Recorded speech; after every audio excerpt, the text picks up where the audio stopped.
Okay, so our opponents are trying to convince that we should lower the drinking age to 18. And I first want to start off with mentioning, going back to what they mentioned about when it was lowered to 18, and that happened during the long era of the Vietnam War, and they lowered it because of the whole fight for your country, have a beer.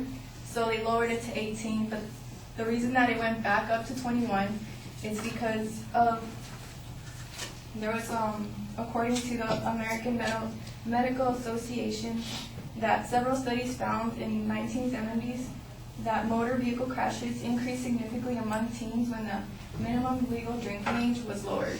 And so therefore the evidence pointed that when the minimum legal drinking age was 18, there was a significant amount of accidents for youths and teens.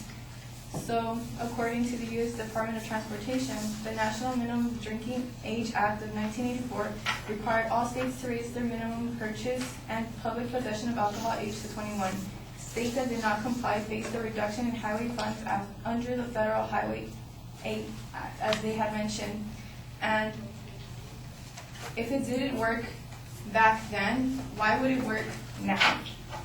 And if it did, if it was placed into action, since several studies have showed that there would be an increase in traffic accidents and fatalities, then since the current act says that there will be a reduction in highway funds. So if their new law would pass saying that the drinking age would be 18, there would be an increase in accidents, and therefore there would be no reduction in highway funds now. And where will we get the money for how are we supposed to support how are we supposed to pay for the highway funds when there's going to be so much fatalities and crashes? We won't have any money for that, and there'll be a higher taxation, and it will just cost us too much money, and that's one reason why it wouldn't work. And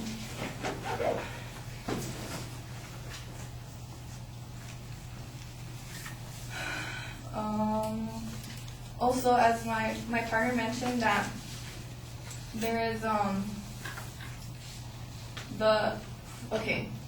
my opponent mentioned that 18 to 20-year-olds now drink because they sneak around getting alcohol from 21 years and older.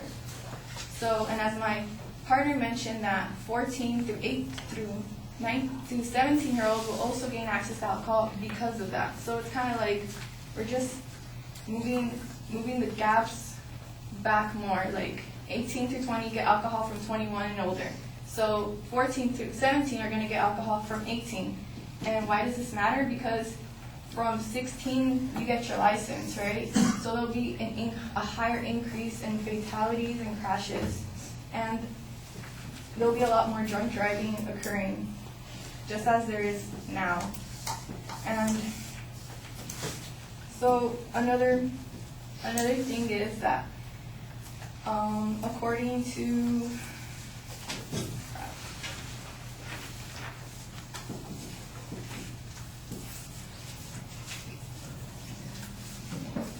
the National Highway Traffic Safety Administration, the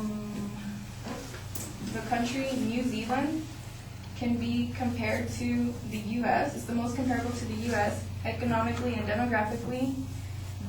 So New Zealand's drinking age is 18. So if we change ours to 18, we can compare the same thing. What's going on in New Zealand right now, or currently around this time, is that New Zealand, according to the New Zealand Medical Journal, New Zealand has serious problems with alcohol misuses at all ages, including ages much younger than the current legal purchase age, which is 18. So if we lower ours to 18, we'll also have problems from, as my partner mentioned, from 14 to 17. And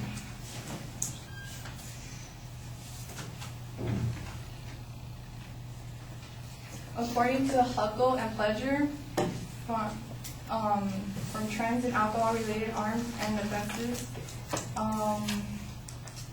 with newly age of 18 and 19 drinking as a matter of some concern, larger increases among underage youth aged 16 and 17 with indications that older youth were providing alcohol to underage drinkers. So that just supports the fact that minorities will get more access. Another, Steve Chapman from the Pearls of the Lower Drinking Age, the Chicago Tribune. But if high school seniors could legally patronize a liquor store, sophomores could find it much easier to get party fuel. Raising the drinking age to 21 reduced alcohol-related traffic fatalities not only among 18-year-olds who lost the right to drink, but 16-year-olds who never even had it. Something that my opponent mentioned, Edgar, was saying that we can enforce programs to help us be more responsible with alcohol, and studies have shown that those programs do not work. According to Richard Clayton, a psychiatrist at the University of Kentucky,